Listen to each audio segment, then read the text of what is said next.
Thank you for tuning in to High Flyers Podcast. Today I'm on the Tonawanda Reservation. I'm here with Jesse from Shaman. How you doing today? What's good, everybody? Yeah, we're doing good. Smoking some good weed. There you go. You know what I mean? I like it out here. It's pretty nice. It's really chill. Hell yeah. It's a little different res from Allegheny. You know what I mean? Yeah. Isn't Allegheny like one of the only res with like within the city? Yes, the whole thing. The whole thing That's is, what I figured. It's funny because when I go down there, I feel something. Yeah. You know what I mean? I'm like, I don't know what it is, but I feel something, Yeah. you know? Oh, I think it goes back to, growing up as a teenager when that whole tax fight was going on and stuff like that. You know, I think I was about maybe 15, 16 years old.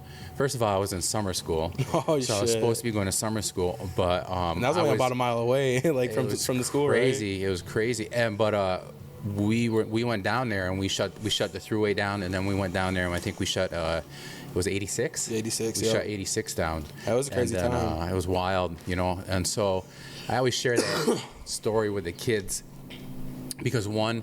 I knew I was different, because of what was happening to us and what was going on and stuff like that. Right. But the other thing is that I really honestly in that moment felt how my ancestors felt. Yeah. You know, that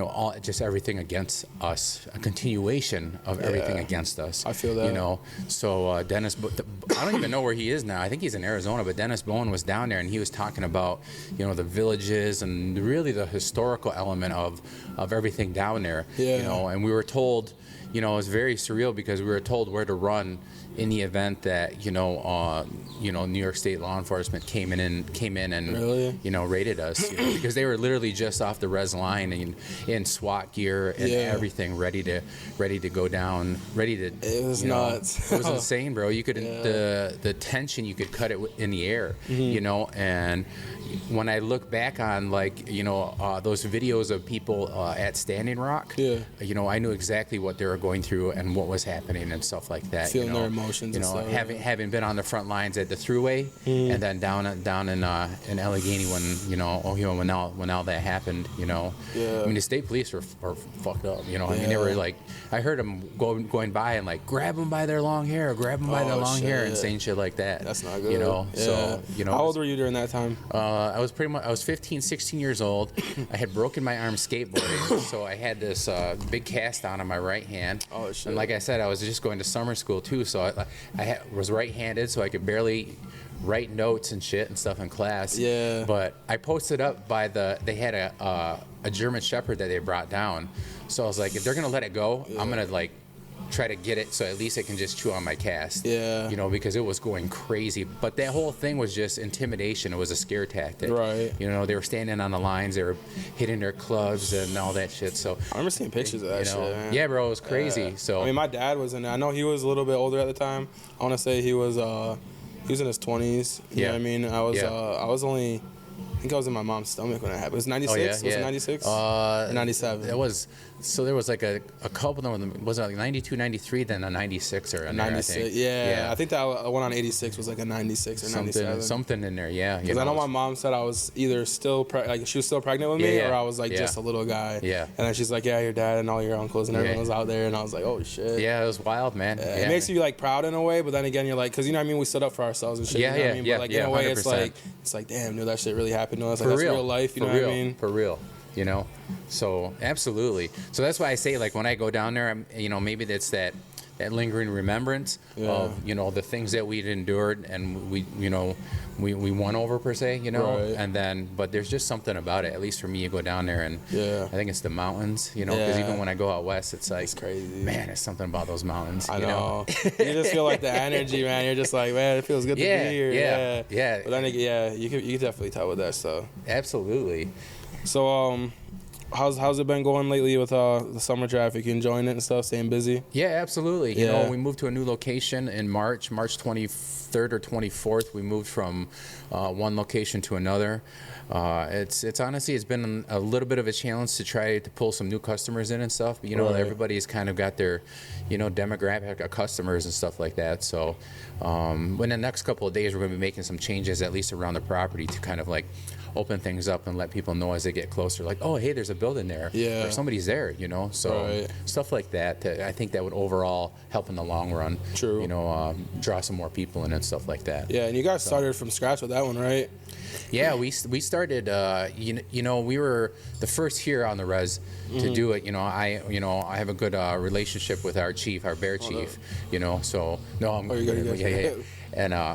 And you know, we had been talking about it for some time. Okay. And you know, we basically, you know, when New York State went ahead, you know, we had some loosely based, you know, some guidelines, some regulations, some rules per se. Yeah. And we wrote them all up. He signed it, and I put it in the store, and I was like, "That's it, man. We're doing it. You know, I don't care. We're doing Green it. You light. know, green light, pun intended. You know. Yeah. And you know, for a minute there, we were talking to the res because there was like, well, he's over there doing it, whatever, what, and you know, we just went ahead and did it, and literally overnight, you know, everybody just popped up and just started doing it. I'm like, sweet. Yeah. Cool, no, you know? I've been waiting for this day. Yeah, you know hell yeah. I mean? Hell yeah. Like, absolutely. I remember being a young stoner, like, I was like 15, 16. I was like, yeah, I'm gonna get older. I was like, I'm gonna move to Colorado or California and become a bud tender. That's what's up. Or a trimmer, you know what I mean? I was like one of the two. Yeah. But now, I mean, we're here and it feels great. I mean, yeah, it's a dream come true for real, you know what I mean? It really is. Yeah. It really is to be, you know, to be able to do the things that we're doing, operating, you know, in the light per se, as opposed to, you know, so underground and stuff like that, you know.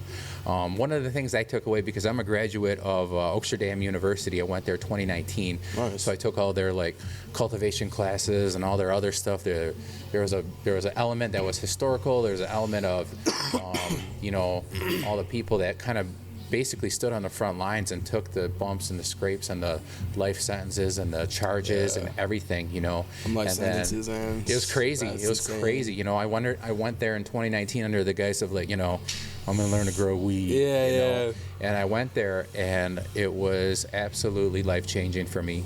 You know, I had a spiritual experience there, and what I mean by that is that first couple of days, all they talked about was the history. They talked about those people that I just mentioned and why we're there today and why we're allowed to do the things we're doing because of those people today that pushed the envelope, that, you know, made that movement to end this prohibition against this plant. Yeah. You know?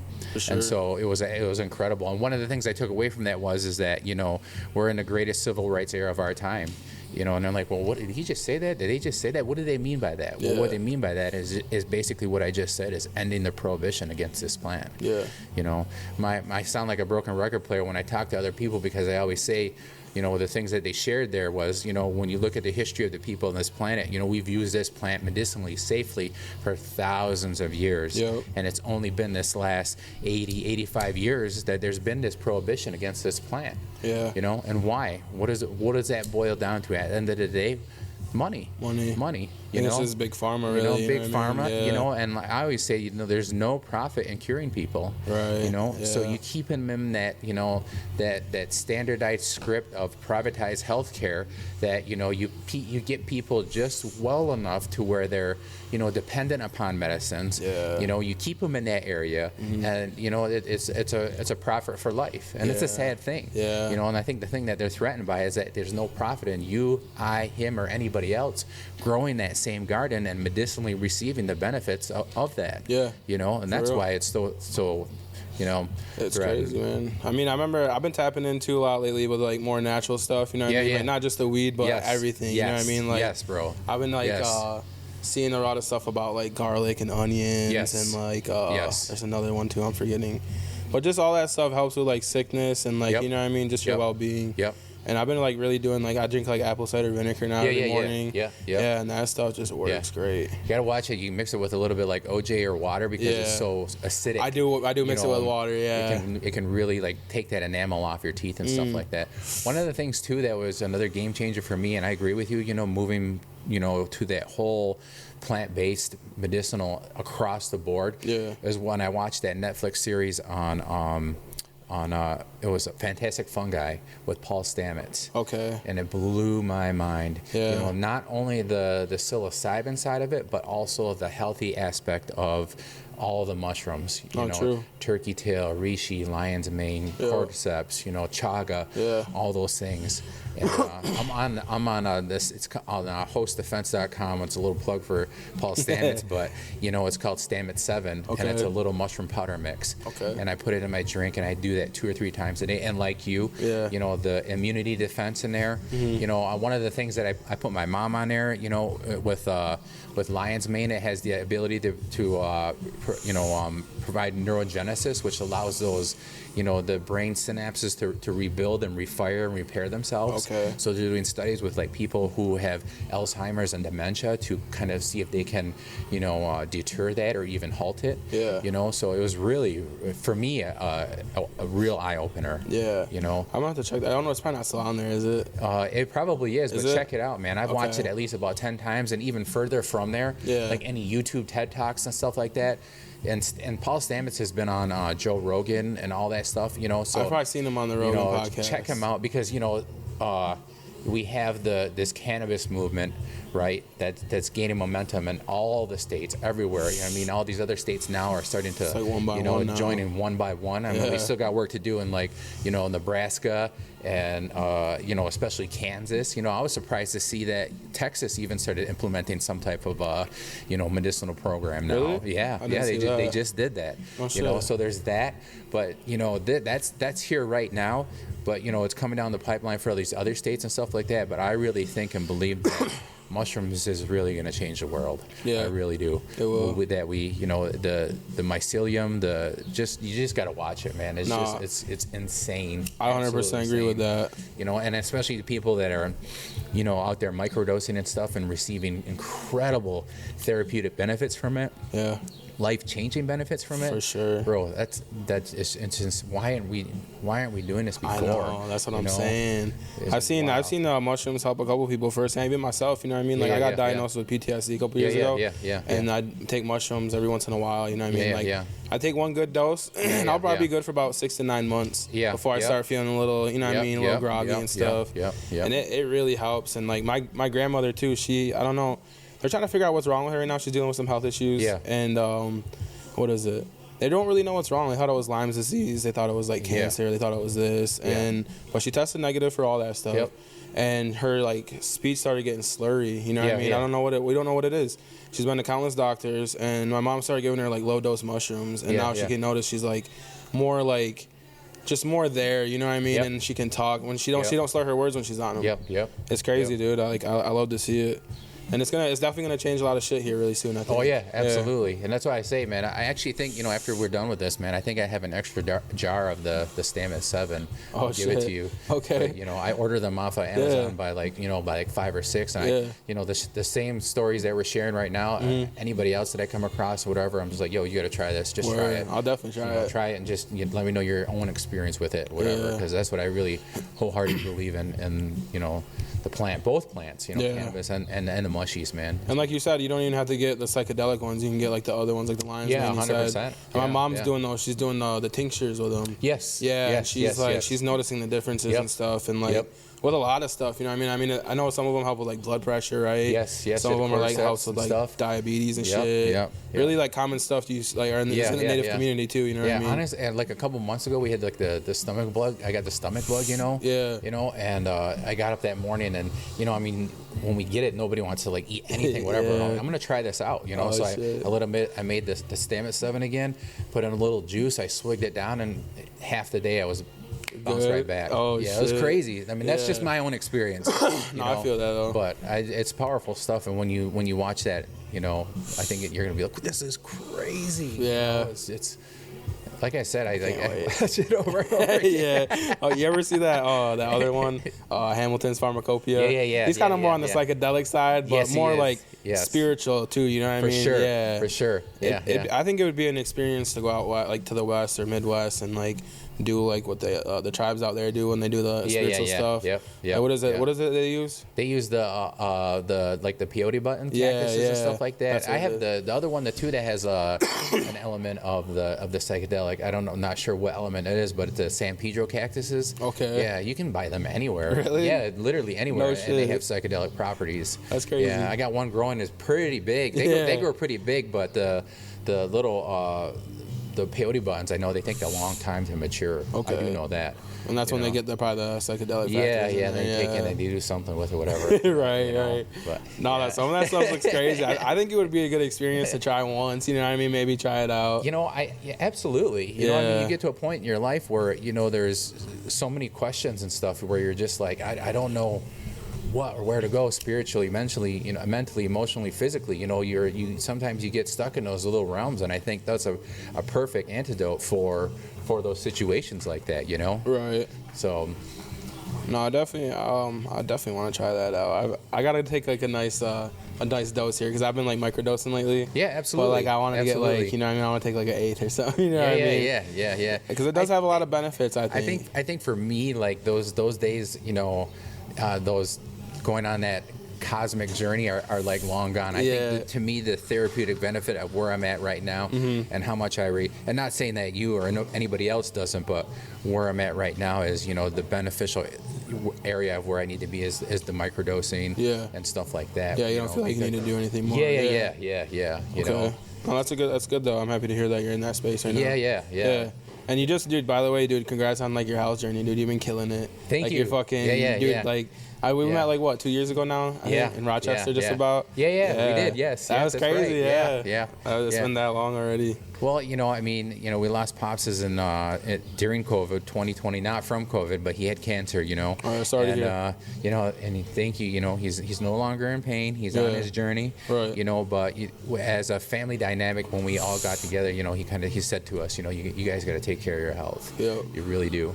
And in that time between, I just spent a lot of time reflecting and stuff, and this year next month I'm going to be 47 and we got a 6-year-old and we got all the kids here, and it's just like, I want to be around for as long as I can and be as healthy as I can. Right. So I had to make those choices. I had to make some decisions, some real life decisions about, about my body, what I put into my body. And basically, I need to take care of my body. True. Because every time I was going back to the doctor, they were like, you're borderline high blood pressure, you're borderline diabetic. Yeah. And Jesse's just going to be the roll of the dice. One of these times you're going to come in and you're going to have diabetes. Yeah. And it was just one of the things that was just like, whew, right here in the front, like, man, I got to do something. No, I got to do something. So you'll see. We're working with Gino, and he's putting together. We're putting together like a pilot series on the family. Okay. And it's called Grow With Us, or we're working on the title still, whatever what. Yeah. But there's some stuff in there, some good footage in there that you'll see. It's gonna be like a YouTube, like almost like a documentary kind of, or like kind of like a little mini series and stuff. A reality series, on the family, Ongoing family, that about their culture, about us working with cannabis, and just the family dynamics, and we're just very tight at the family core, So he was just like, man, it'd be really interesting to put you guys on, put something together. And he, like I said, he's connected in the film industry, and he's gonna pitch it to some people like Netflix and stuff, and see, I can see that happening. So we'll see what happens. Yeah. But it's in the editing stages and stuff like that. Yeah. So. No, that's great, dude. I'm not even gonna cap. Like, I thought of something like when the cannabis industry first started happening. I was like, dude, this needs to be like documented. You know what I mean? I was like, this needs to be documented, or like they need to have like some type of show. You know what I mean? Because like, honestly, like Native Americans right now, like we're like almost like trending in a way. You know what I mean? With all the shows going on, everyone in the sports, and everything like that. And I was just like, cannabis industry, we don't have too much shine in right now, I feel like. But we're getting there. You know what I mean? Right. We're definitely getting there. And I think that's a great idea. You know what I mean? That's a great idea. What's more key than some Ongwayome, taking a plant and growing it from, all the way from start to finish on territory and sending it on its journey. Dude, that's the fire. Right there. That's the series. That's a series right there. I hope that happens. I mean, it's gonna happen. You guys are gonna put it out there. You know what I mean? Yeah. That's gonna be great to see. Absolutely. I had someone else talking to me. I had a dude on another day. BMX rider. He's out of Buffalo. His name's Charlie Crum. Oh, yeah. I was watching that. Yeah, he was hella good, too. Yeah, he's nice. Yeah, I was checking that out. He, in the podcast, it hasn't released yet. It's releasing Friday. But in the podcast, we were talking, he wanted to do like a film, like a short film kind of idea. Yeah. And I had the idea way back, too, because he wanted to do it about like the Witches Walk area there. Oh, yeah. On the Arez. Yeah. And I was like, dude, that's crazy. I was like, I had an idea of a short film. And I was showing him in my notes, because like I have like in my notes, I write everything down. You know what I mean? Yeah. and I had a movie script in there, and I was showing him, and he was showing me his movie script, and I'm like, dude, like this is meant to be. You know what I mean? Like. It's crazy seeing afterwards, I always say, you meet everybody and stuff like that, and I always, to me, it's always just about connecting the dots. Yeah. So I have to tell you, because Gino's got a couple of scripts in the work. Yeah. And he'd be an asset for you to help you make that. That's sick. I would definitely, I would be interested in that. Fire. Yeah.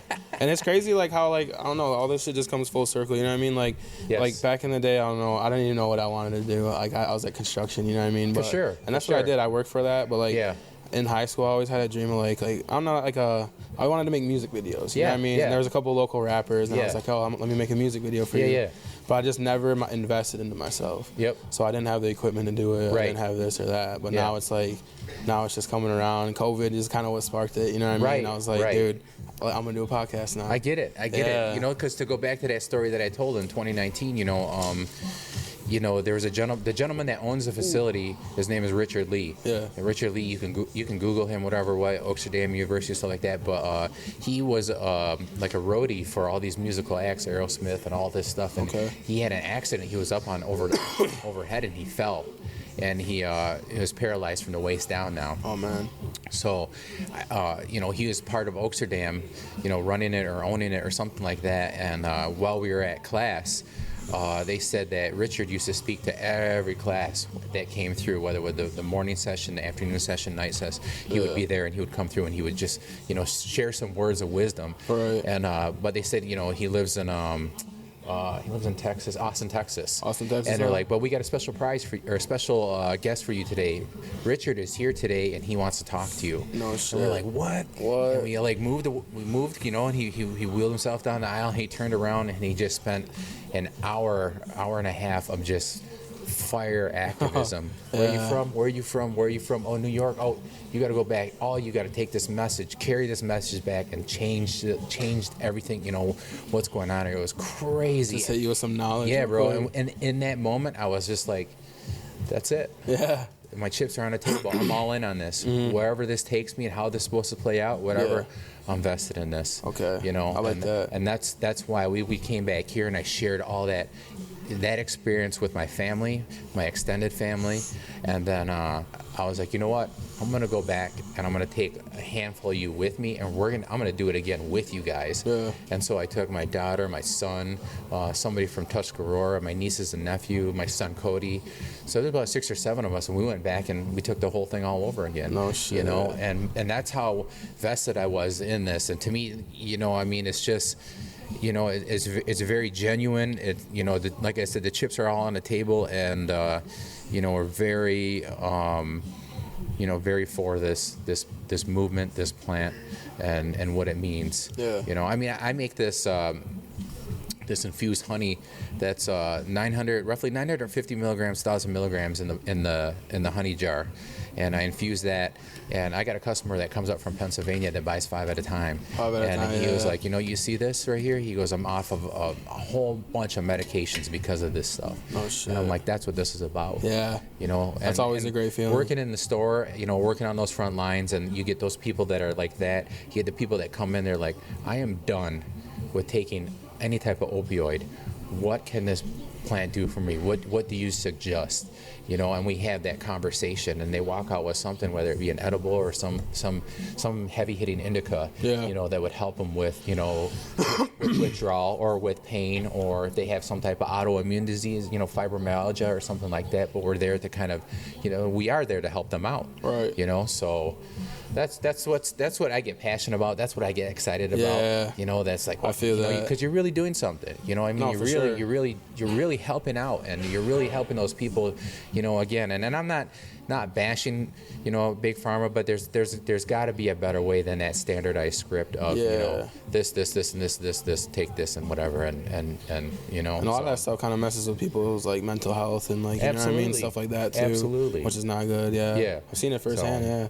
It's definitely not good. And the whole, getting back to what we went to school for, which is basically growing. Yeah. Growing and establishing indoor facilities, outdoor facilities, and just, establishing a shaman brand, an Ungwe Ungwe brand that people recognize and stuff like that. Because we've been out west, and they're doing it out there. You know what I mean? That's got to be crazy. I mean, we went to the Jack Herrera Cup at the Las Vegas, in Las Vegas at the Hard Rock. Yeah. You know, so I mean, they had all kinds of categories, and then they had a native category. Really? And some like Shoshone tribe or something was there, and they won it. What? You know, and it was like That's so crazy. cool. And I went over and I congratulated the guy, and I said, we're not there yet. We're in New York, whatever, what. But I was like, this is hella cool that that they had a category for us. And for natives, bro. No, so that's crazy. Right? That gets me hyped up. Right? Yeah. You know, so having been out on the West Coast, and they've been doing it for a while, so they got a lot more things going on. Yeah. You know, so it's just really cool, you know? No, I feel that.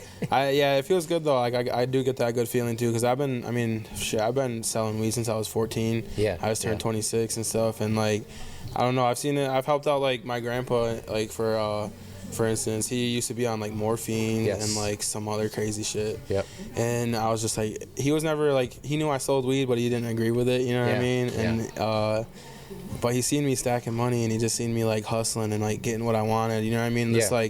Just like for stuff I wanted, you know what I mean? And just stacking up in general, helping them out, giving them a couple $100. And then I got him to do an edible one time right after I graduated high school. I got him to do an edible, and he's just like, the first one was a little too strong, and he's like it's messing with my eyes a little, and I was like, I might have gave you a little bit too much, but I gave him a really low dose on the one time. It was a drink, and I just told him to take a sip, and then he was liking it, and you know what I mean.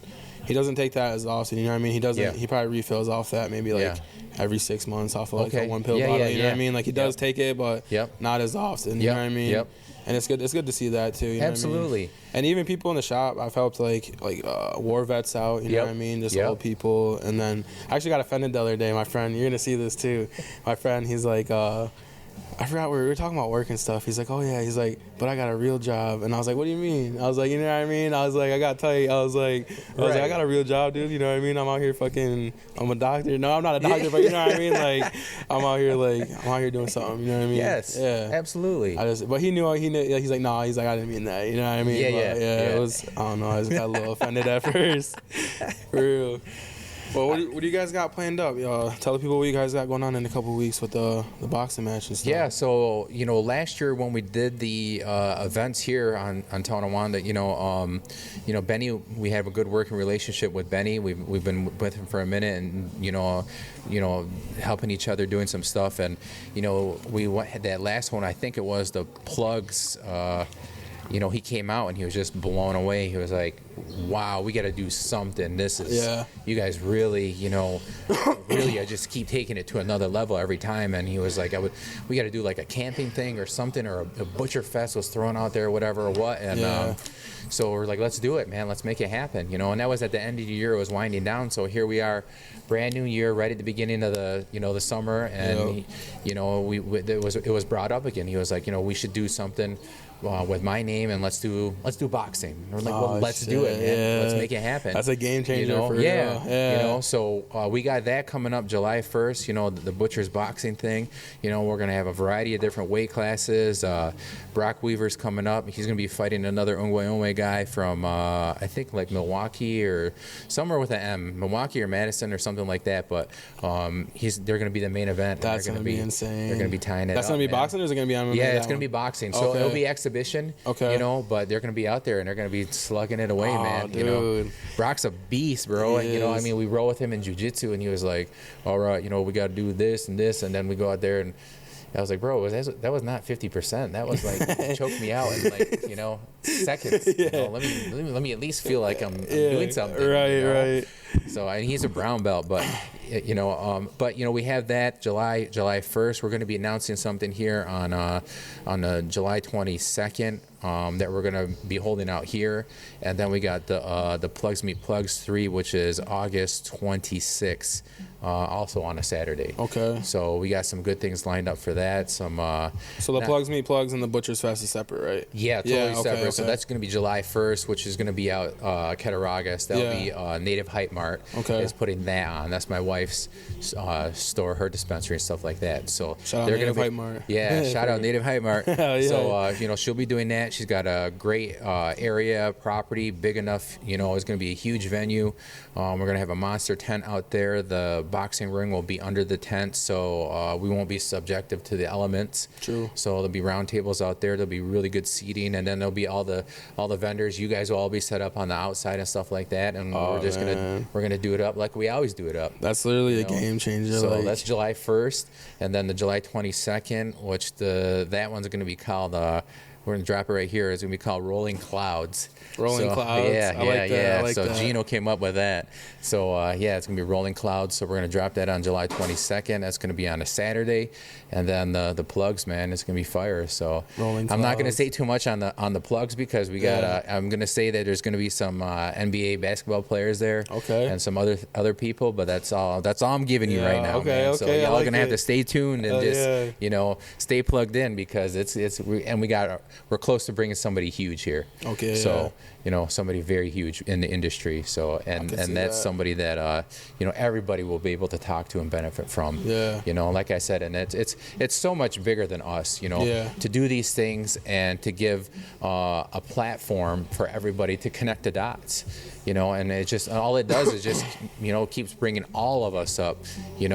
Together. Yeah. So and that's what it's about. That's what it should be about. No, you guys are definitely doing it big out here, involving the community with that stuff. And definitely appreciate that. Yeah, dude. That's absolutely, crazy. man. And that's what it's about. I mean, we had the cigarette industry where everybody was kind of like this way, whatever that. But this is different. Mm-hmm. And you see people, working together. You see people, like I said, to me, it's always a big thing with connecting the dots and just, and that's what we should do. I think we should have learned from what we didn't do with the tobacco industry, which is we came together, but we always seem to come together when the times of turmoil and stuff like that, where it's just like, after it's all kind of let's be proactive as opposed to being reactive, right? And so I don't know, man, it's just really exciting. It is, no, for real. And like the ones that are like really true to this, this is definitely like great to see for us, you know what I mean? And absolutely. It's just like, I don't know, like what was I gonna say? I don't even remember what I was gonna say. This is that fun got to me. No, exactly. To me, it's those of us that, and I'm not saying everybody else, but it gives them an opportunity to get where we are. Like, those of us that are vested in this, where this and this is aligned. Mm-hmm. We're going to school and doing these things and learning about this stuff and gaining this knowledge so that when a customer comes through the door, we can talk about flavonoids, we can talk about cannabinoids, we can talk about terpene profiles. Yep.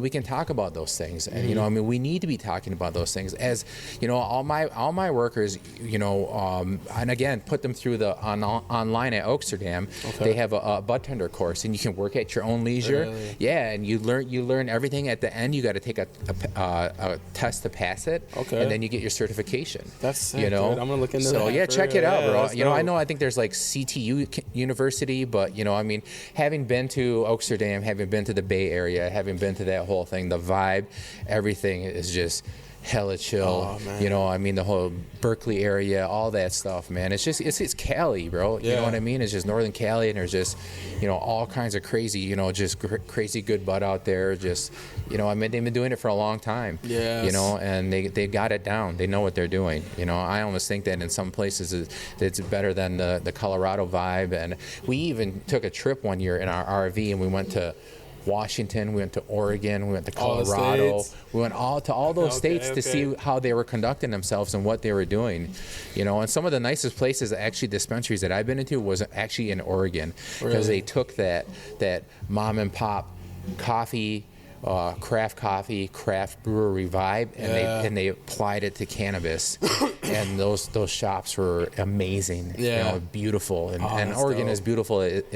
But it was just to go into these stores and stuff like that. It was a amazing. Whole different experience. Yeah, it was a whole different experience. It was really nice. Everyone's everyone's vibe and everyone's, what I mean. Yeah, even Washington State, we were on the res up there, and they embraced the whole cannabis thing, and they had stuff going on, and it was really cool. No, that's sick. So like I said, we are invested in this. We've gone and we've done a lot of homework and connected those dots and gone to these different states and just really wanted to be in depth and thorough with, you know, how we conducted ourselves and what we brought to the table and who we are. Yeah. You know, so definitely wanted to do it right. You know. Yeah, what I mean? 100%. Yeah. You know, and as this moves even further, you know, and we got things to work with, you know, developing our own product, developing the Shaman brand, developing this, you know, disposable, developing this edible, developing this. So, you know, you know, as this moves forward, as we get closer towards that end of the year, you know, you'll be starting to see those things. We're working on packaging and stuff like that. So, you know, it's cool, man. See, and again, you know, that's and it's in its own right, you know,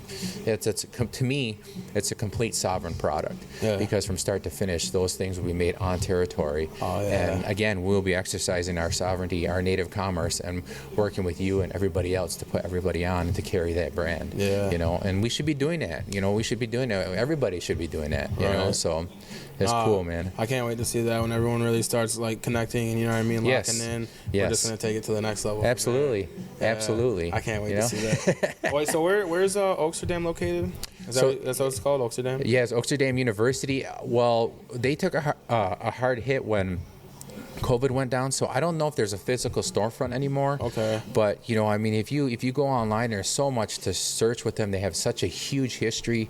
You know, they were raided by the feds. They were shut down, and then they came back and opened back up and stuff. So I mean, it was in Cali though. Yeah, it's in Oakland. It's right downtown Oakland, right off of Telegraph Ave. You know, if you take Telegraph all the way up to the north and you go up to the UC Berkeley area, man, the vibe is just hella chill. It's such a good time, man. I love that whole Oakland, the San Fran area, all that stuff, man. It's just, you know what I mean? I don't know. I speak highly of it. We've gone back a couple of times. I've been there, I don't know, probably close to 10 times now. You know, go back and visit, and you know, but it's such a chill vibe. How long did you live out there for?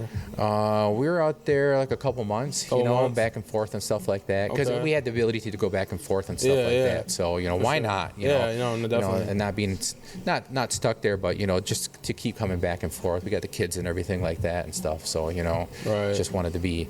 It was tough juggling, but we made it happen. We made it work. You know, so I don't know, man. I love it. We've been to a bunch of different games out there and stuff like that. But you know, it's cool, man. No, I feel that.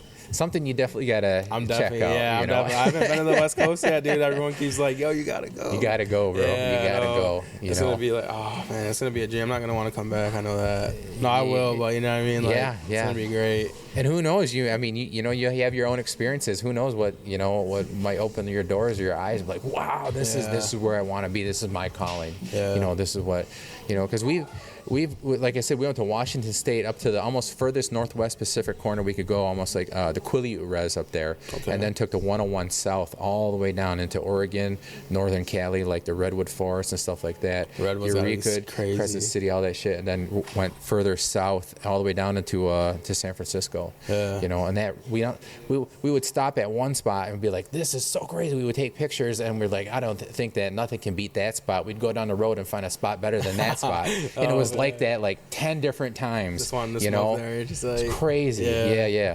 So what would you say is your favorite like terp profile right now? Like, what are you going for? You know, I like to me, like the limonene, those like the more on the sativa side and stuff. You know, really, it's just something. And again, you know, the lemony citrusy.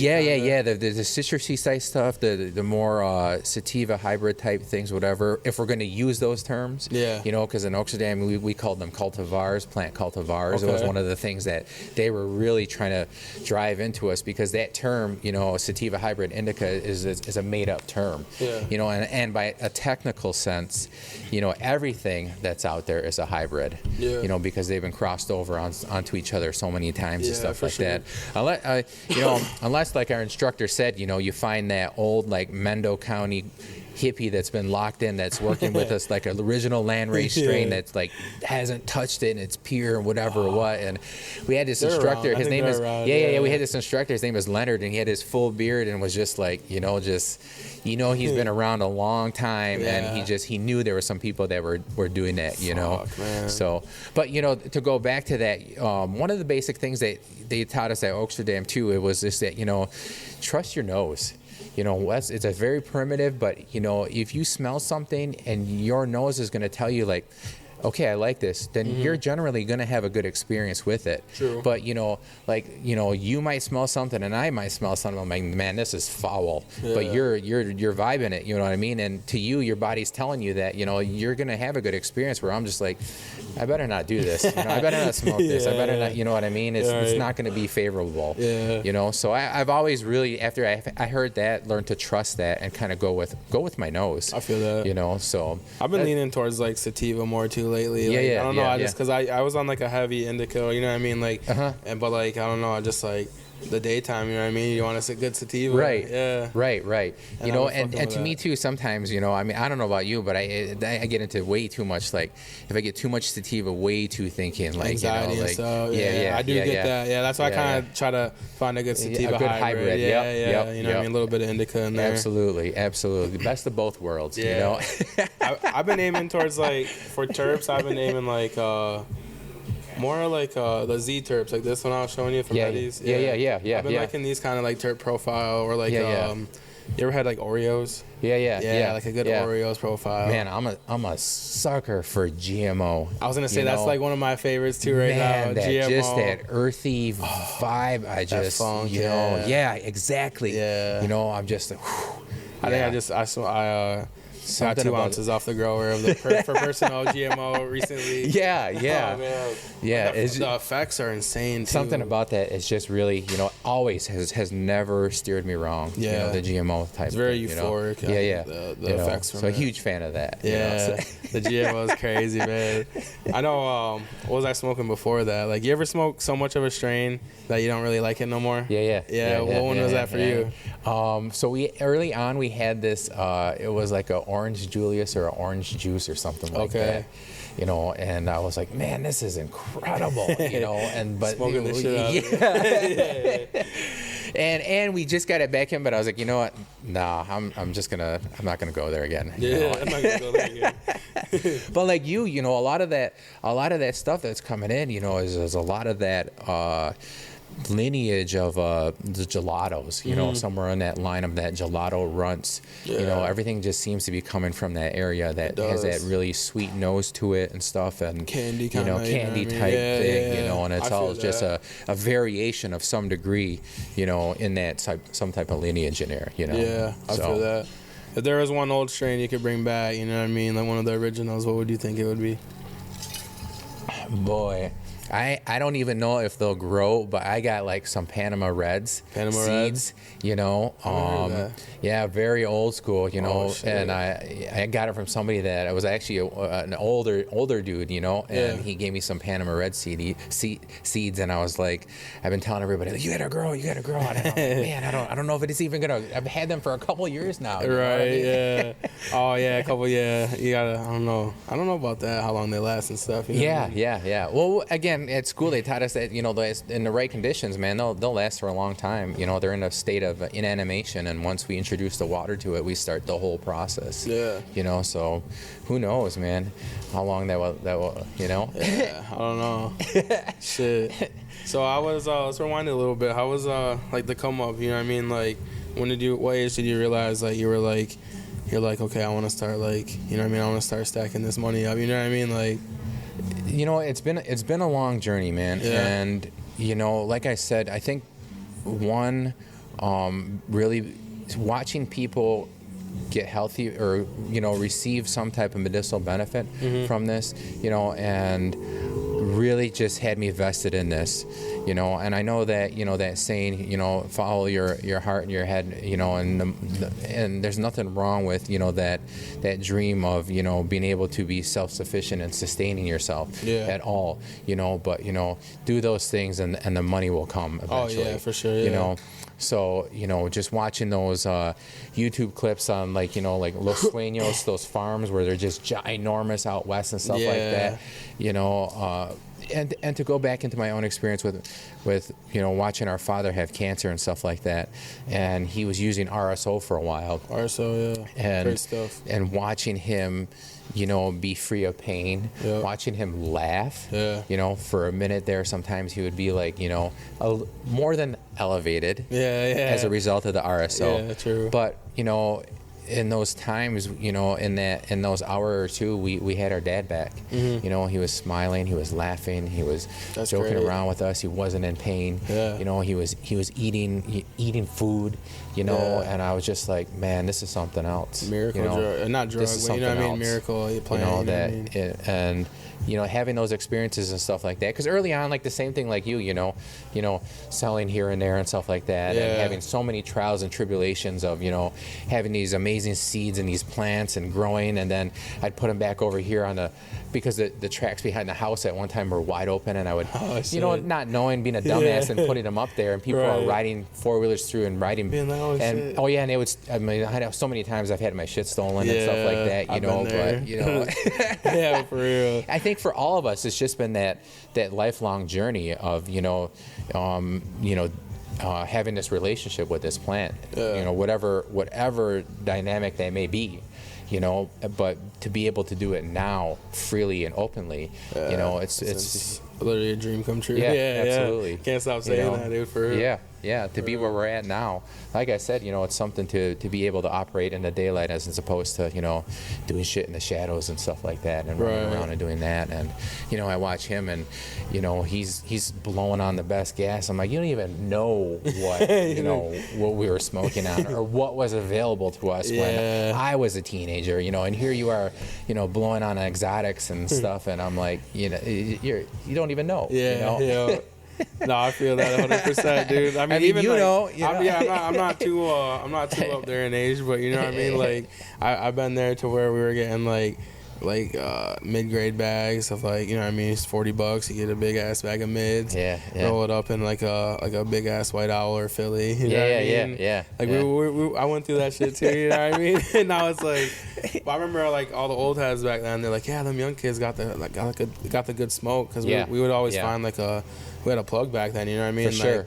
I feel like I fell in love with the hustle before I actually fell in love with weed. You know what I mean? In a way. Yeah. Because I was always just trying to flip shit, you know what I mean? I was always just trying to make an extra buck, and then cause we didn't we didn't have it rough growing up, you know what I mean? We weren't you know what I mean? It was just average, you know what I mean? Yeah. But I was always trying to flip something, and then I started smoking weed, and I was just like, man, I love this stuff. I was like, makes me feel great, and I was like, feel a little creative when I smoke it. Yeah, you know what I mean? Absolutely. And I didn't really understand the medicinal factors of it at the time. You know, I was 14, but.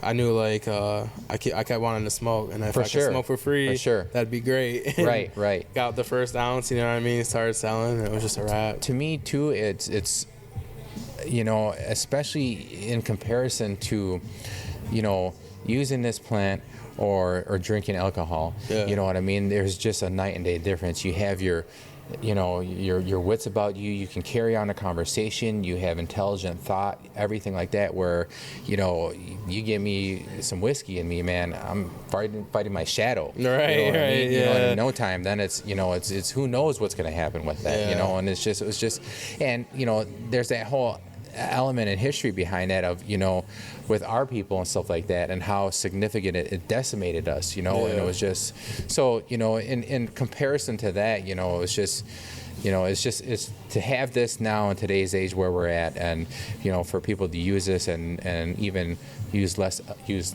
alcohol, you know what I mean, then I'm all for it. I've been seeing, honestly, firsthand, I've been seeing a lot of people slow up on drinking around me because weed, you know what I mean? Even myself, I'd say in the last year I probably drank twice, 2 or 3 times. You know what I mean? I used to drink every other weekend type stuff. You know what I mean? But I don't know. It's just it's just not about that no more. And it's just I don't know. Weed's just great. You know what I mean? Yeah, hell yeah. What's crazy to me though is how you can drive on a certain amount of alcohol, but you know what I mean? You get caught smoking, and it's you get a little it's just crazy, you know what I mean? You got your blood alcohol, you can have a little bit in you, you know what I mean? But you can still drive, you know what I mean? Yeah. That's just crazy. You used to have a little bit of weed on you, you know what I mean? They're pulling everyone out the car, running everyone's shit. Nowadays it's obviously more lenient, but you know what I mean? But glad to see it, because I remember, did you ever get in trouble with the law with cannabis? I did a couple of years ago, but it was driving across country, and we were going through Texas. Oh, okay. Yeah, and that was it was crazy. Yeah. Yeah, they got me out of the car and went through everything. Couple cars pull up. It was at that time I was going through this phase of where I was not flying. You know, I was like, I'm not flying, I'm not doing it, I'm driving. You know, it was just too much anxiety. It was this and that, and you know, and so we drove out west, and we went to a bunch of different dispensaries, and I'm like, you go out there, and I'm like, wow, I've never seen this strain, I've never seen this edible or this tincture or whatever, and you just stock up, you know, and then, you know, you're not even thinking of whatever, but, you know, we're driving across country in Texas, out of all places, you know, tough states. They pull you over, you know, and they were serious about it, so. Oh, shit. I could only imagine. Oh, man. Like, great, out of all the places. Texas. Oh, yeah. Texas. Man. So for a while there, I was like, fuck Texas, but, you know. Fuck Texas. But again, you know, you look at the situation as my own fault. You know what I mean? So it just happened to be that. It was just, and I wasn't even driving like a dumbass, but, you know, it was just one of those things where they see an out-of-state plate. Hey, you know why we pulled you over? What's going on? What do you guys got in the car? Whatever. Why you got so many bags in your car? Whatever. And that's just one thing leads into another, and that's it. You know. So. It's like, oh shit! Now you're out the car. And I haven't heard anybody yet though. Have you, like, you know, like today, like being pulled over and they were like smoking or whatever? What? Because right now that's a thing, right? They can't pull you over just based upon that. No. Right. So no, they can't. And it's like I heard. I seen that. The smell of weed isn't reason to search the car anymore. You know Right. That's a good thing too. You know what I mean? Yeah. So like I said, I haven't heard anybody with anything like that. You know. So I haven't either. You see, New York State actually just they're allowing their growers to sell to tribes now. Are they? Did you see that? I did not see that. Yeah, they just allowed. I think it was like today or yesterday. Really? Yeah, and it's like I seen someone post about it. They're like, hit us up next harvest, because you know what I mean. All that stuff's been sitting for a little bit now. Yeah. Like, oh man. Yeah, because you know, I mean, we get people that come into the store, you know, that are farmers, you know, and they're pissed. The New York State's dicked us around. We're sitting on hundreds of pounds, and it's just been sitting there. I mean, we can't do anything with it, you know. And now it's getting bad. I'm like, damn, that sucks. And I feel for them. You know, we got so much vested in this, and there's nothing they can do. How are they going to recoup that? Right. You know, I mean, I don't know. I don't know if they can wash it yet or press it. You know, I mean, you know, because after time now it's going to degrade. Yeah. You know, I mean, you who knows what's left after maybe that? I don't know, man. Edibles maybe or something. I don't know. Edibles. You know, I would try to maybe press it or wash it and see what you can get. At least, you know? I could see that. You know? That's unfortunate though.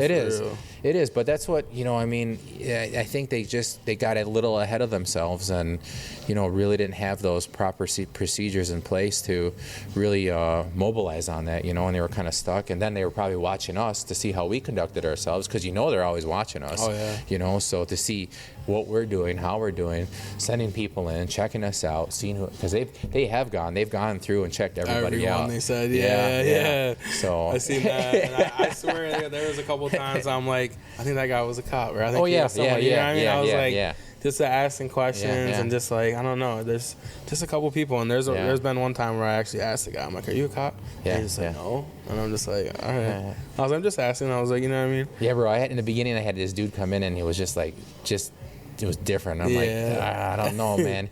And he was just like, you know, so where does all this come from? Is this coming from California? Is it coming from Colorado? You know, how does it get here? Whatever, what? And I just looked at him and was like, I don't know. Yeah. I don't know what you're talking about. He knew immediately, you know, that I was what the vibe was. He said, okay, you know. So.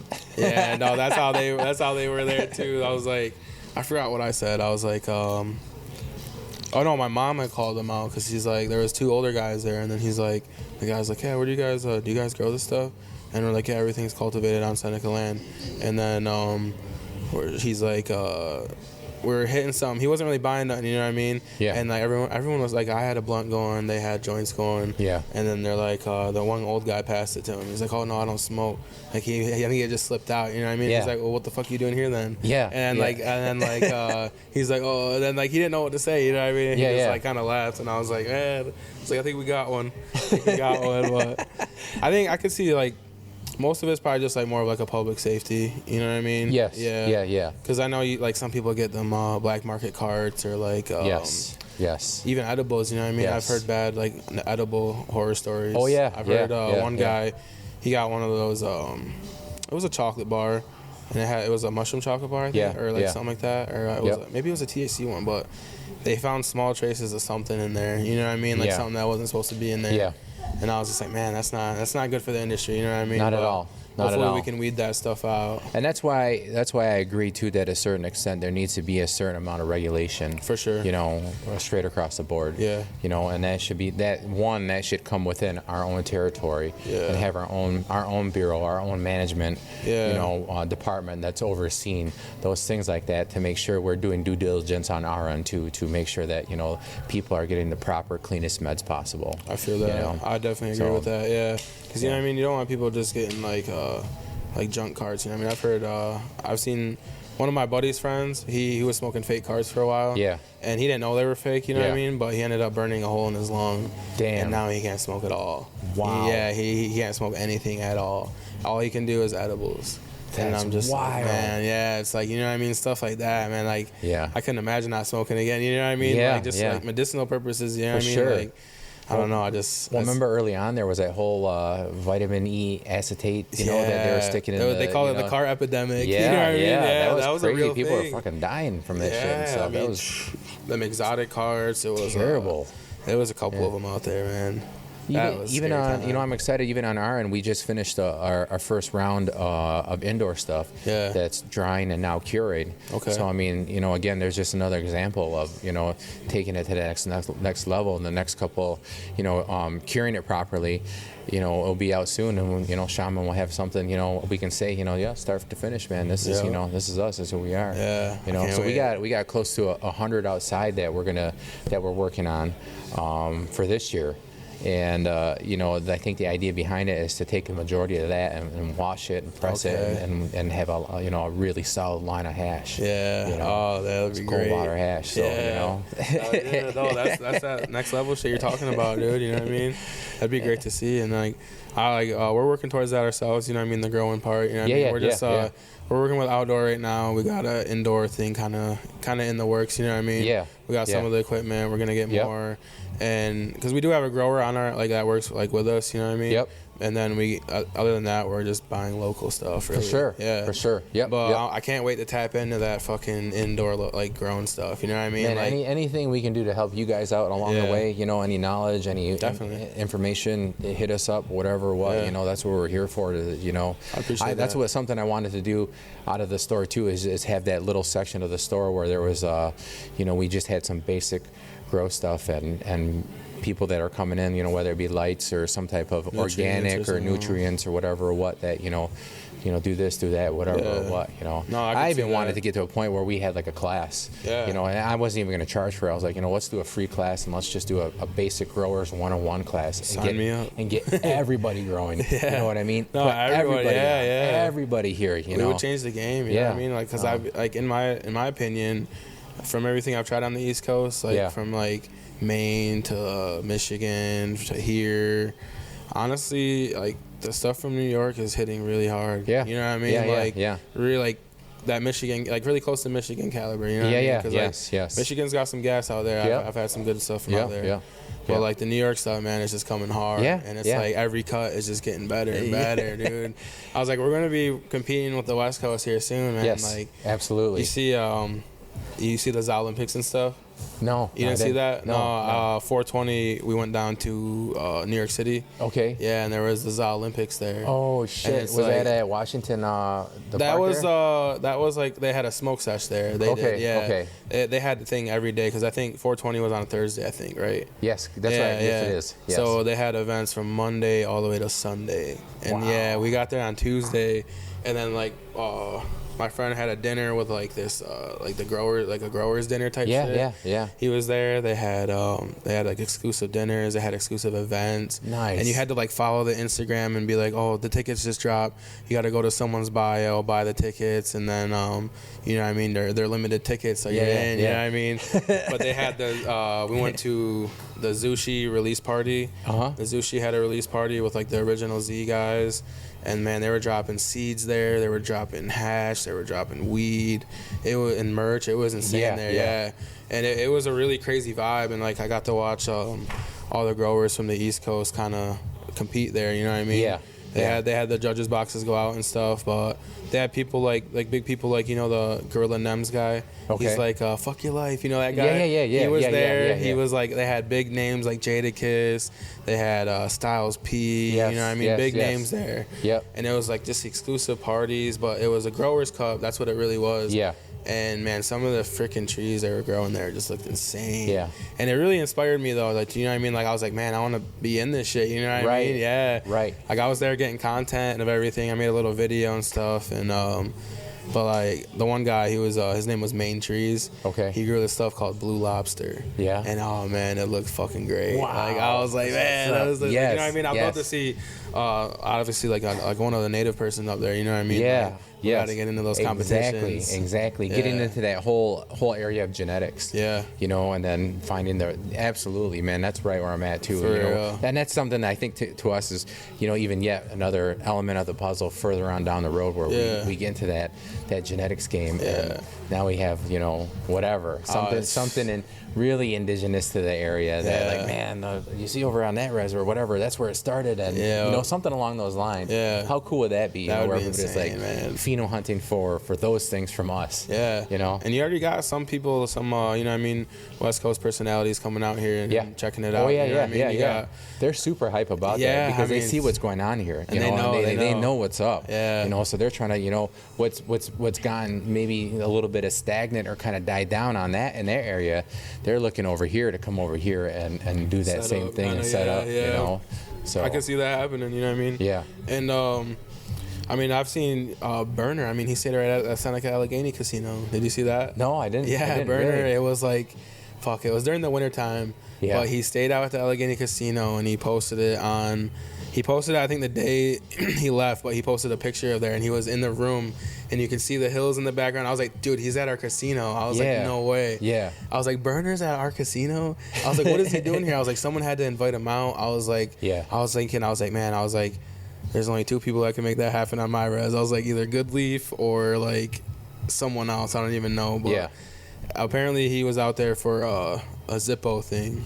He had a collab with Zippo. Okay. And he was out. Okay. They have like a huge thing in Bradford. I think that's where it originated. Bradford, PA. Okay. Yeah. It's probably about a 15-minute drive from the casino. Yep. But that's where they had put him, was the casino. And he was out on our res, and I was like, man, he had to have seen this stuff. I did not see that. Yeah. I would have been like, I know. I was like, driving down. You know what I mean? I didn't see it till the next day. I was like, he was here. I was just so mind blown, and I was like, it was just insane. I was like, man, Burner was at our casino. We got to see him only in a seminar at the MJ BizCon, this past one.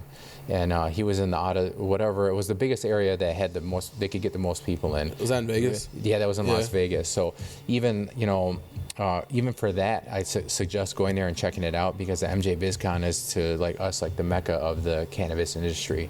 I mean, there's just so many. Yeah, there's so many connected dots. There's so many people you get to meet and talk to. They got so many panels going on, and it's just so much knowledge to just eat. You know what I mean? It's overwhelming. I'm telling you, if you go there for the first time, it's overwhelming. We've gone for a couple of years now, minus the COVID era. But you go there, and I mean, there's just crazy $1 million extraction equipment down to the basic entry level and stuff. And you know, it's like 3 or 4 days. You're gonna need all the days to go, the whole time. Wear some Brooks or some Hokas or whatever. Don't wear Nikes or anything fancy because you're just gonna be doing hella walking, and you know you're there all the time and stuff. But Burner was at the last one, and his Big Cookies bus was parked out front. And you know, it was cool to just hear him talk. You know, and I recorded a little bit of it, and it was wild because the minute it stopped, and people like went running up to the stage and were like giving him stuff and whatever, his cards, whatever, and he stood there and he was just taking it all from people. Oh, and that's just, dope. You know, I'm like, I didn't think that fast enough to go over there because I probably could have gotten over there, but you know, those people that were a lot closer to us probably had that. You know, that's sick. Wham! They capitalized on that move. You know, and they got to chat with him, they got to meet with him and stuff, and so. Yeah, I watched like every podcast that he was on, dude. He's like the king of this shit. You know what I mean? Yeah. Yep. But what was the one I was watching recently? I forget. I think it was $1 Million Worth of Game. I mean, it was. I think it was like a year ago, but I rewatched it, And I forgot that he was talking about opening like a little community for people to learn about growing it from seed to sale. Yeah. And there he was talking about it being like basically free. Yeah. And like he was saying he was just gonna like, you know what I mean, cover like they don't have to pay rent, they don't have to pay no utilities, nothing. You know what I mean? You just live there, learn about cannabis, and it was just crazy. I'm like that's like a game changer. Absolutely. Absolutely. It's good to see. Like I don't know, man. Like, hopefully he brings that shit out here. You know? Yeah, what I mean? absolutely. Yeah.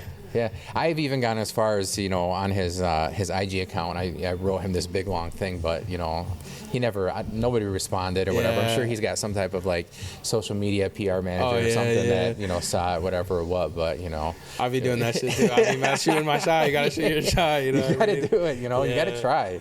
I'll be doing that shit all the time.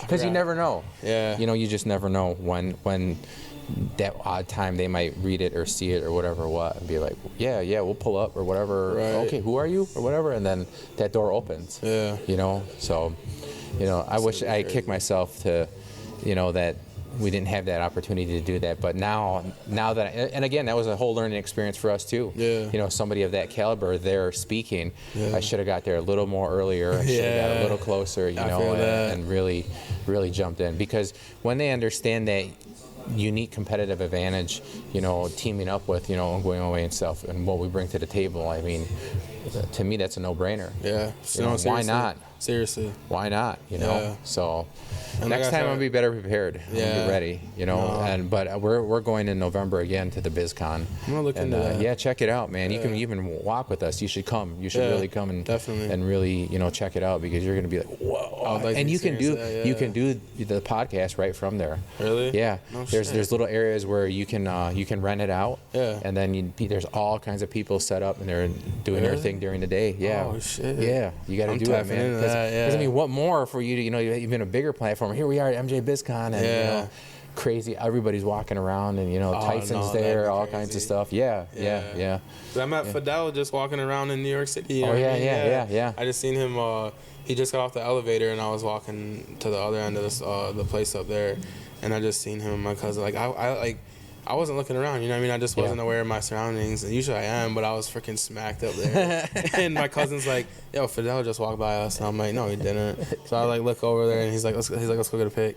So we both got pictures with him and stuff. Okay, and that's what's up. Man, I was like, that's just my one boy up there was telling me, he's like, man, you just gotta be outside. You just gotta be like, you know what I mean? You just gotta like shoot your shot and stuff. Yeah. That's all I've been doing. You know what I mean? Like, I don't know. He's just like, you just gotta be outside. That's all he keeps telling me. He's like, be outside. That is the absolute truth, because we were there like last month or whatever. We were on 57th up by like the south end of Central Park, and you know, Gino was out walking around. It was Gino and Champ, and they bumped right into P. Diddy, Sean Combs. Really? Yeah, and he had a whole film crew with him and everything, and they were jumping into this like horse carriage shit or something like that, but literally like bumped right into him, and we had missed the whole opportunity because we had, you know, power walked by, and I don't know if they got like a New York City dog or something, whatever. What they're getting some food or something. Yeah. And same thing. Outside, bumped right into P. Diddy, man. No, that's crazy.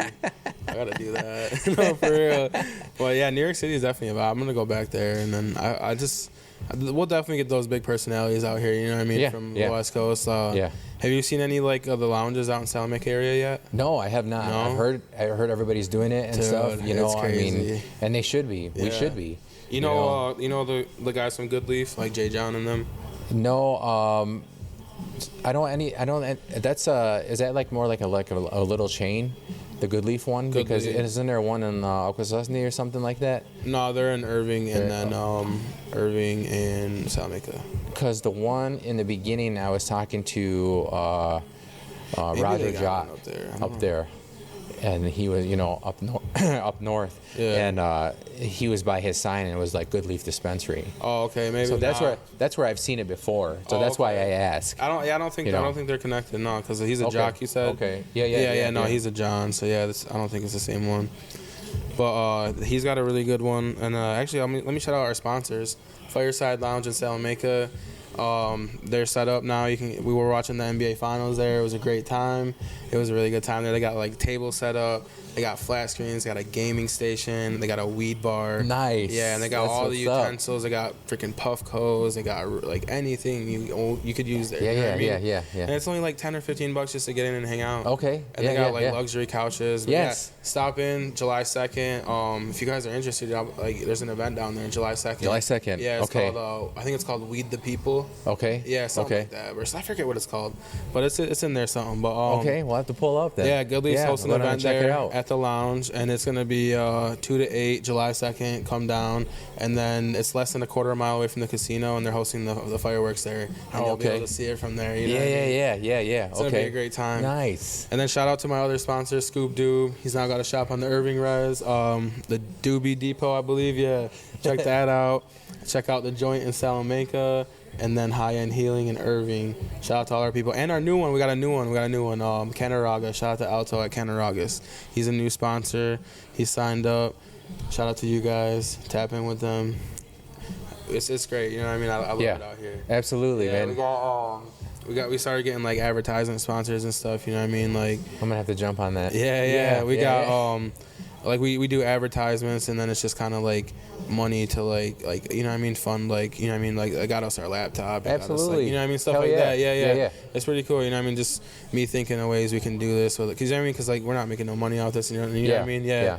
But it's crazy though, like working up to this shit, you know what I mean? I never thought I'd be getting paid off of Facebook and Instagram. Yeah. You know what I mean? I finally got to that point. But it's nothing, you know what I mean? It's not, the most I made was like $2.80, because it's every 30-day period. Yeah. But I mean, it's a grind, you know what I mean? I'm gonna get there. I'm gonna get there. I've been watching you, you know, your numbers have been going up and up and up, and that's, you know, I mean, I appreciate that. Who knows when that you need that one time. Yeah, that one. That's all I need, dude. You know? That's what I'm saying. And oh man, it's gonna come, dude. It's gonna come. We've been to the consumption lounge at the Nuwu dispensary in Las Vegas. It's on the Paiute Res. Okay. So that one is just literally outside of Old Vegas downtown. Right. Literally a couple blocks north. Really? And we went there, and it was in the Nuwu dispensary, and their lounge was pretty badass. You know, it's the same thing like you just described. They had the same stuff. Really? Yeah. So they even I don't know. Do they have like a can of cocktail lounge too and stuff like that? They had infused drinks, so they didn't have, it wasn't a cocktail, but they had like infused like seltzers and stuff. That's what they called it. It was a can of cocktail lounge. Yeah. So you could get like, you know, like a mocktail, but it was just infused. Okay. And they had all kinds of crazy stuff. That's smart. Yeah, it was wild. About like a mocktail infused, you know what I mean? 'Cause you kind of just want to sit there and sip on something, but you don't want to sip on something that tastes like weed, you know what I mean? Right. Like weed juice, you know what I mean? This wasn't, you know, I mean, we tried it out. So I mean, when it was only like 10 milligrams, I'm like, this is 10 milligrams? Yeah. This is wild. This is not 10 milligrams, right. You know? No, I feel that. What was it, like RSO, or was it like, what do you think it was? I don't even know. She got one and I got one different, and it was delicious. You didn't taste any weedy anything, whatever or what. It was amazing, you know. That sounds great. But that's why I was like, man, this is not 10 milligrams. Yeah, you know? this is not 10 milligrams, maybe 100. Now the other one though, shout out to these guys. Shout out to Apollo Cannabis Lounge. He hired me to do a promo video for him. Okay. And I was up there, and man, I was just enjoying the fuck out of that lounge, man. That lounge is insane. Like in my, like, I don't know. I don't think there's anything like that like anywhere. Yeah. Like the way his lounge is, it's up on a hill. Like, you know the mountains in Allegheny? Yeah. He's at the tippy top of one of them. Yep. And then it's like, it used to be an old bar. It's got a big like patio, like deck. You know what I mean? It's got like chairs. The inside it's got an upstairs, downstairs. It's, oh man, it's crazy. Bro, I want to go check this out now. You're describing it, and I'm painting it in my head, and I'm like, I want to go check this out. I gotta show you it, 'cause it is insane. I gotta finish my promo video, but he does have another one out at the moment. But like I said, there's nothing. I don't think there's anything like this on either coast. You know what I mean? Yeah. Wow. Look it up. Check this one out. So how many are down there right now and operating as far as like lounges and stuff? Just 2 at the moment. Okay. Yeah. Yeah, look at this one. This one's on top of a hill. Like that's the whole lounge itself. That's wild. Yeah, and like it overlooks the whole hills. Yeah. And like you're sitting up there. It's like a VIP experience. Like you almost feel like you're like gotta be famous to be up there. You know what I mean? So you gotta have some money to be up there. But you know what I mean? You pay a little door fee and you're in there and you're hanging out and you're smoking. They got great bud tenders up there. You know what I mean? They got some good stuff up there too. I got some Uncle Snoop up there. Okay. That stuff was hitting. Yeah. Let me show you this video though. This video is insane. Damn, I have to check this one out. Yeah, it's a good spot. They're starting to do events up there like Puff and Paint. You know what I mean? They got live music up there. Check this out though.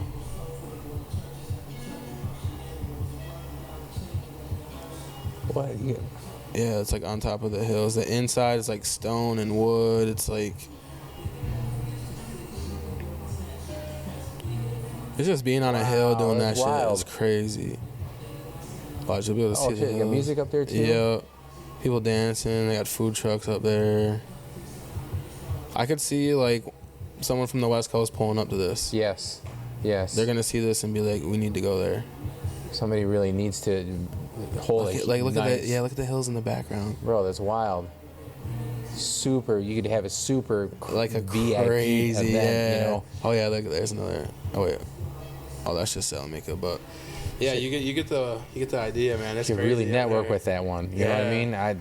Wow, there's a lot of potential with that. That's what I'm saying. You know? I don't think there's anything like that on either coast. No. Nothing that big, nothing up on a hill like that. You know what I mean? Like if there is, you gotta be somebody. That's wild. I mean, you're already up on a hill. You're elevated. Now you're about to get elevated That's more. That's what I'm you know saying, what man. You gotta be careful over there. No, yeah. Definitely, if you come out that way, dude, let me know. And it's mostly a weekend thing, I think, for at the moment because they just opened recently. Yeah. But like Friday, like Saturdays, you know what I mean? If you're ever down that way, hell yeah. We'll check out both the lounges. Yes. You know what I mean? I'll introduce you to these guys. It's a good time down there. Absolutely, it's man. Great. I look forward to that. That's fire. Hell yeah. Let me do some. We'll do a couple segments here. We do like what's going on in the world right now. So you seen the Canadian fires and stuff, right? That's wild. That stuff's crazy, man. I didn't think like we would be able to see the smoke and shit from there. You know, that was insane to me. I've had some personal experience with that. We were driving, you know, on the 40, driving to Flagstaff. We're in Williams, Arizona, so we were just on the west side of Flagstaff, and we came through, and there was a really bad mountain fire there, and the smoke was worse than it was here. Really? You know, so when I saw that, it immediately took me back to that. Ooh. You know, but it was way stronger. And it was just, but when that happened, I'm like, that's crazy. But even painting that bigger picture, you know, I mean, that smoke's all the way over here from there. Imagine what it and I was like, there. That's what I said. Yeah. That's what I was thinking. So that's crazy. I was just, man, when I seen, like, I was checking the air quality, and I'm like, man, the air quality's not good right now, you know what I mean? I was like, it was damn near in the purple, you know what I mean? I was getting scared. I was like, man, and I was like, it just shows you how not prepared I am for something like this, you know what I mean? I was bugging out. Well, I mean, I have asthma too, so I mean, but even prior to that, like the days before, I was running my ass off, you know, and then it came through, and I was like, shit. No, I'm not running today, No, man. definitely not. You know, and there was like probably 4 or 5 days where I didn't even run. I just stayed inside and, you know, did some stuff in the gym and stuff, and it did even kind of get to me, you know what I mean? It was kind of like coughing, used my inhaler too. I haven't used that shit in a long time, but I was like, you know, it was really bothering me.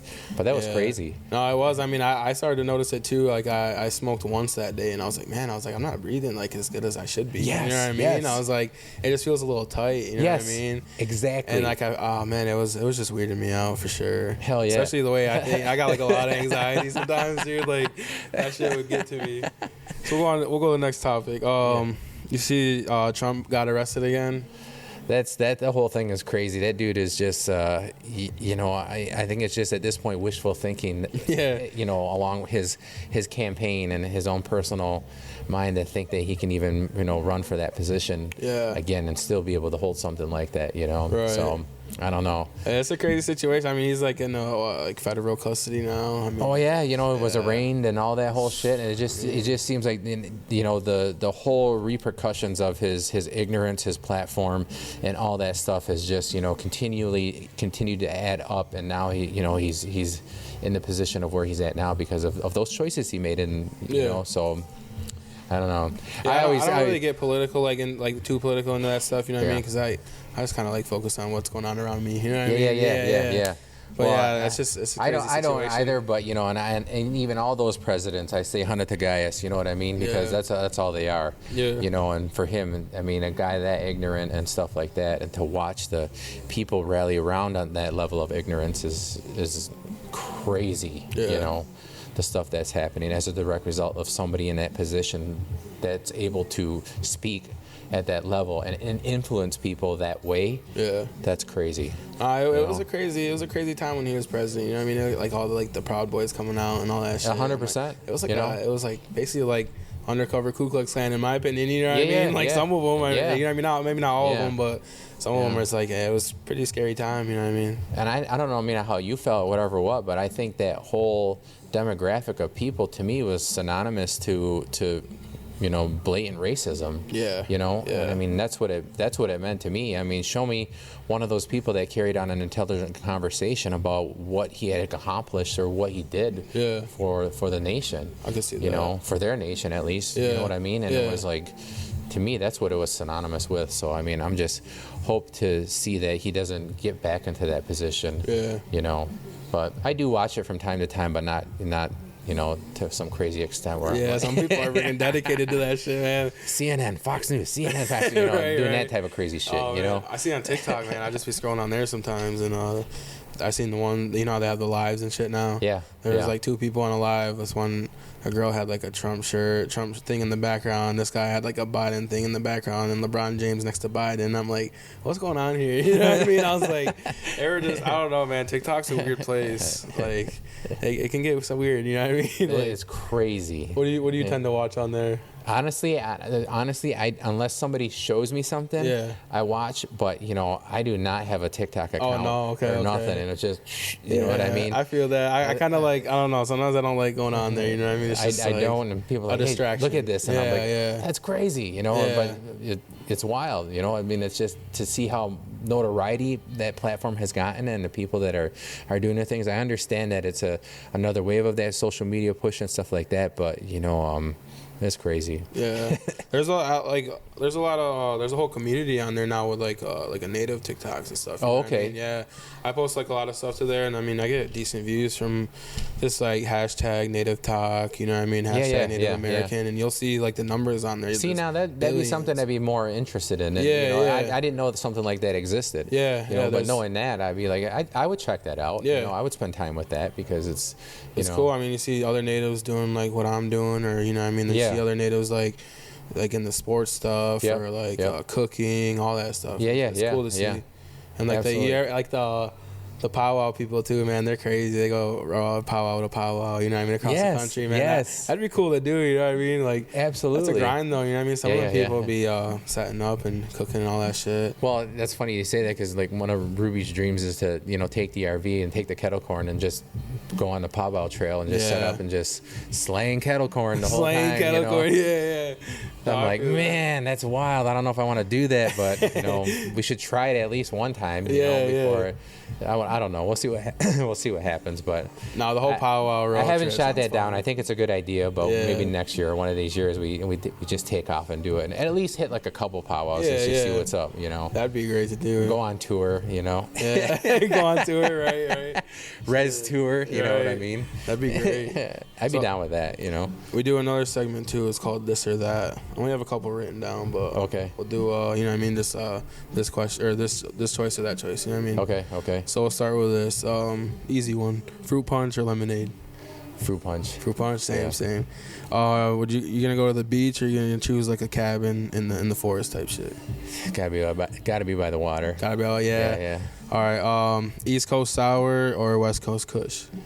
Ooh, here we go. Man, I'm gonna have to go West Coast Kush. West Coast Kush? Okay, I like that. Yeah. You gonna go like more edibles or drinks? Ooh, oh man. Like infused drinks. Okay. I think more for me infused drinks because I have more of a control, you know what I mean? Where if it's an edible, it's just like, boom. And I'm like, oh shit, here we go. I'm in it now. I'm locked in now. I'm just along for the ride. Right. You know, so to me, it's like you can sip it a little bit and kind of like gauge where you're at. Okay, all right.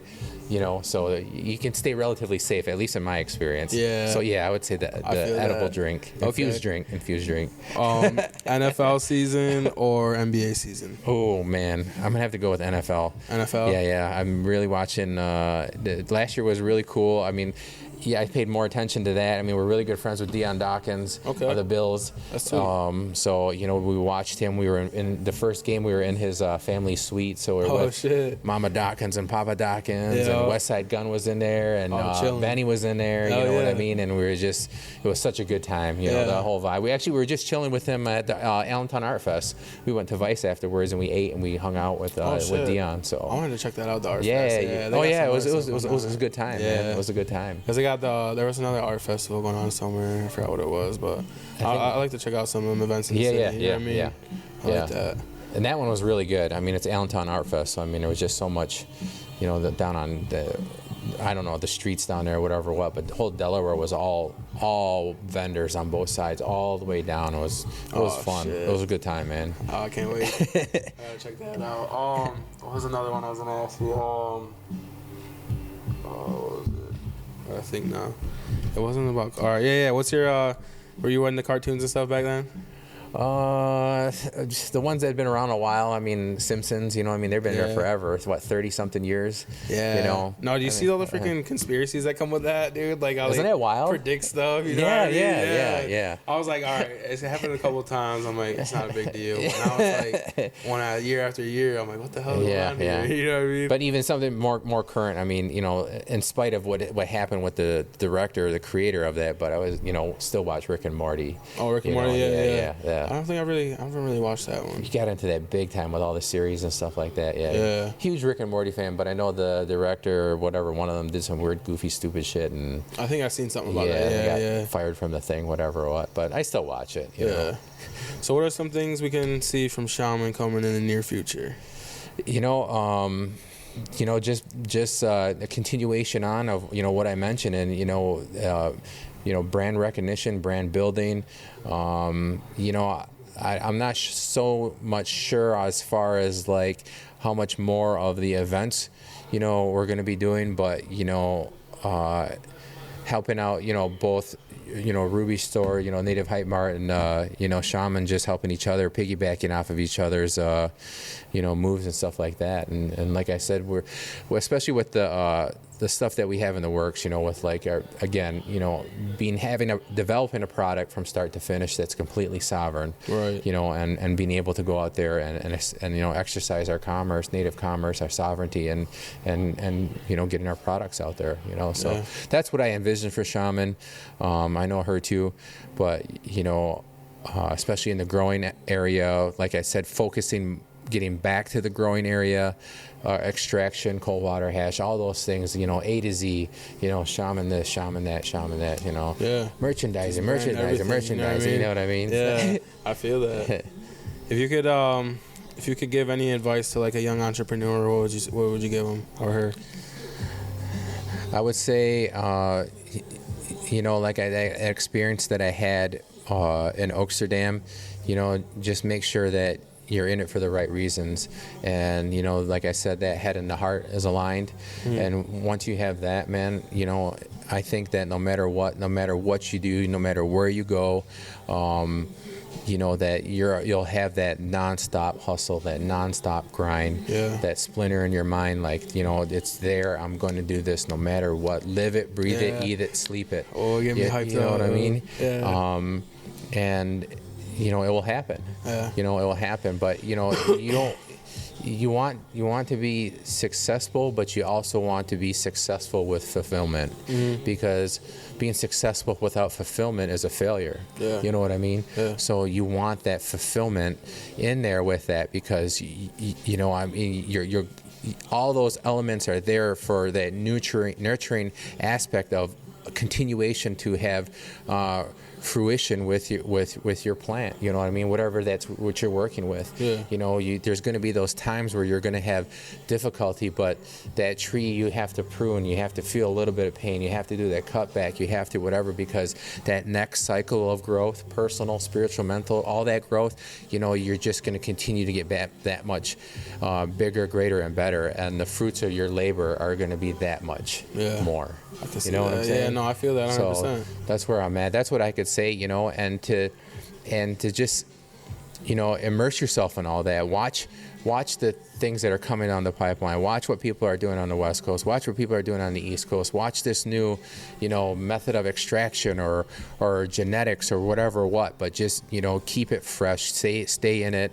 And there's just so much that's happening with this industry that's evolving so fast that, that's the things that you need to do to be on top of your game. Yeah. So especially for this area, especially for where we're at, because it's the green gold rush. Yeah. You know what I mean? And if you're not on it, you're going to be paddling up to catch that wave when the rest of us are riding it, and we're riding it in. Yeah. So that's where the model that I kind of chose with the children and stuff of where we're at and what we're doing and stuff that we've gone to establish and make sure where we're at. And it's cool to see everybody else evolve and move in that same direction. But that's what I would say, man. Even where we're at now, just constantly just keep grinding, man. Hustle. Yep. Nonstop. I feel that, dude. I've seen like the progression with both of our brands since like the 2 years ago that we met you. Yeah. You know what I mean? Just branding it, like investing into ourselves, growing. Yep. And I love to see it. 100%. I really love to see it. 100%. What would I know an 18-year-old Jesse would be stoked at what he's doing now, but what would you tell the 18-year-old Jesse? Be patient. Be patient. Be respectful. Yeah. And stay consistent,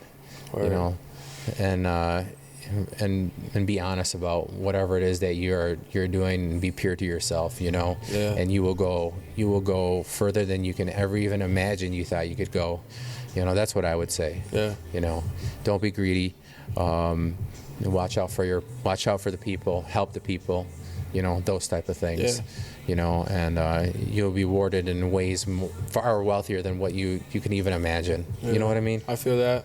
Because if you love what you do, it's not work. You know what I mean? 100%. Yeah, and that's what I love about this shit, man. It's like, don't even feel like work doing this stuff. Yeah, but absolutely. I do so many other grinds. So I don't know, the shit you're saying is inspiring me too. You know what I mean? Just grind. Because I know every day this week, dude, I leave the house at 7. I'm not getting home till 9. That's been like that every day this week. You know what I mean? I love this stuff and can't wait till it pays off. You know what I mean? Absolutely. But till then, I'm grinding. You know what I mean? I love it. Hell yes. But shit, Jesse, I appreciate the conversation. It was a really good time sitting down with you. You too, man. The knowledge and everything, it was great. Bro, thank you for this time, for this opportunity. I know we've talked about this for a while, and it's finally manifested. And I thank you for coming out here and spending this time with us in the evening, man. And I look, whatever that entails for us down this journey, this road, I look forward to it. Yeah. And I couldn't think of somebody more cooler than to walk this road and be with than with you. I appreciate that, dude. So, hell yeah. Thank you guys for tuning in. Thank you, Jesse. Peace, guys.